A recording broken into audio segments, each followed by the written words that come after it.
एक स्टूडेंट ने मुझसे सवाल पूछा, क्योंकि मैं पेशे से एक छोटा मोटा प्राइवेट उस्ताद हूं, तो मैं एक बच्चे को इस्लामिक मजहब के हिसाब से आखिरत की जिंदगी डिफाइन कर रहा था कि इस जिंदगी के बाद, यानी जब हम मर जाएंगे तो एक और जिंदगी हमें गुजारनी है, जो जिंदगी अबदन अबदा के लिए है, यानी हमेशा हमेशा के लिए।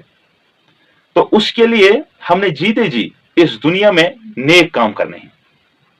नेक काम में से सबसे टॉप पर मैंने उसे कहा कि आपने अल्लाह को एक मानना है और उसके साथ किसी को पार्टनर नहीं समझना है। तो ये दुनिया का सबसे बड़ा सिन है। तो फिर मैंने उसको डाउन स्टेप करके मुख्तलिफ गुनाह बताए, यानी ऐसे काम जिनसे खुदा नाराज हो जाता है, यानी शराब पीना, यानी नमाज का छोड़ना, झूठ बोलना, किसी को धोखा देना, किसी का माल हड़प करना, वगैरह वगैरह। ये सारे काम जो इंसान की फितरतन बाय डिफॉल्ट इंस्टॉल हैं कि ये चीज गलत है, चोरी करना वगैरह वगैरह।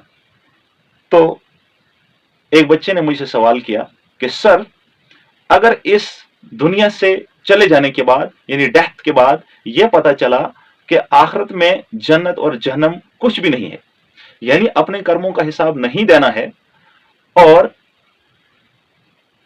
ये जन्नत और जहन्नम सब फ्रॉड निकला, तो फिर ऐसी सूरत में हमें इस दुनिया में यूं ही रिस्ट्रिक्शन लग गई, तो इसका पछतावा क्या हमें फिर मरने के बाद नहीं होगा?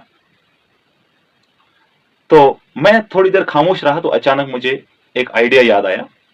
आइडिया मैंने जब 12th क्लास में प्रोबेबिलिटी पढ़ रहा था, तो प्रोबेबिलिटी के उस चैप्टर की वजह से हमें सिखाया जा रहा था कि एक सिक्के को जब उछाला जाता है, यानी टॉस के दौरान, तो उसमें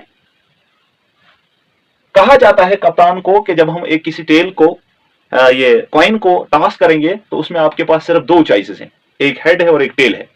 जब अभी हमारा सिक्का हवा में ही होता है, हवा में ही होता है, तो दोनों कैप्टन के पास कोई भी चॉइस नहीं होती है कि यह एश्योरिटी नहीं होती है कि हेड निकलेगा या टेल निकलेगा। तो प्रोबेबिलिटी में हमेशा यह चीज अनएश्योर होती है कि 50% हो भी सकता है, हेड निकल भी सकता है अगर हेड मांगा है, टेल 50% निकल सकता है अगर टेल मांगा है, लेकिन कंफर्म यह नहीं है कि हेड ही निकलेगा। तो मैंने इस सब्जेक्ट की वजह से उस बच्चे को यह बात समझाई कि मान लीजिए आपको मरने के बाद पता चला कि स्वर्ग नरक यानी जन्नत जहन्नम कुछ नहीं है, और न ही आपने इस दुनिया में किए गए कारनामों का हिसाब देना है, तो लेकिन इस बात का सिर्फ आपको 50% एश्योरिटी है कि ऐसा नहीं हो सकता है या ऐसा हो सकता है। हिसाब किताब हो सकता है, वो भी चांसेस है 50%, और नहीं भी हो सकता है, उसके भी चांसेस 50% है। तो मैंने उसी बच्चे के मन में सवाल डाल दिया कि बताओ सेफ साइड क्या है? सेफ साइड क्या है? सेफ साइड नेक काम करने में है या नेक काम ना करने में है?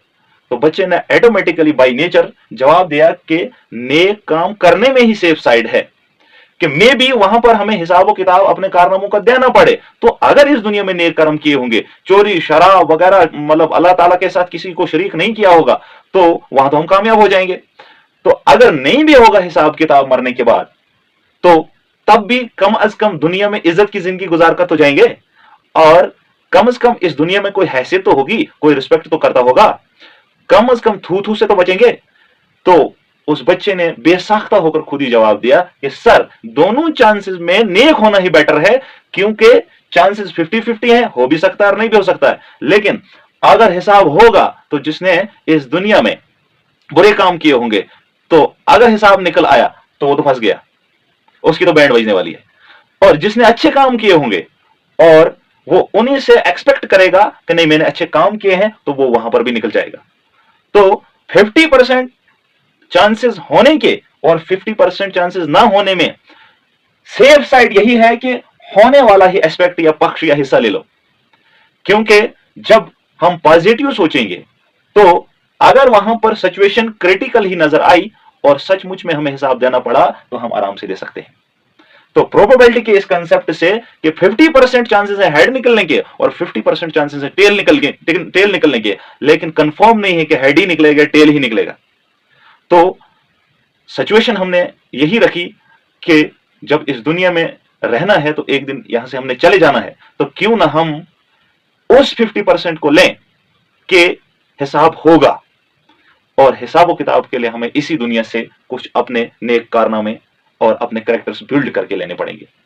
तो उस बच्चे को भी बहुत तसल्ली बख्श जवाब मिल गया और उसने कहा कि 50% होने के जो चांसेस हैं वही सेफ साइड है, उसी के लिए तैयारी करनी चाहिए। उम्मीद है कि आपको यह बात समझ आई होगी। अगर आपके मन में भी ये कंफ्यूजन थी और इस छोटी सी वीडियो की हेल्प से आपकी ये कंफ्यूजन दूर हो गई है, तो बराही करम इस वीडियो को शेयर करें ताकि उस बंदे तक, उस शख्स तक ये पहुंच जाए जिसका ये बिलीफ था कि होगा या नहीं होगा। तो लेकिन अगर हो गया, हिसाब हो गया, तो फिर हिसाब देना पड़ेगा। तो वही हिसाब में कामयाब हो सकता है जिसने दुनिया में नेक काम किए होंगे। इसका तजर्बा इंसान जीते जी जिंदगी में भी बड़े मराहिल पर कर सकता है। बहुत बहुत शुक्रिया। अस्सलाम वालेकुम वरहमतुल्लाहि वबरकातुहू।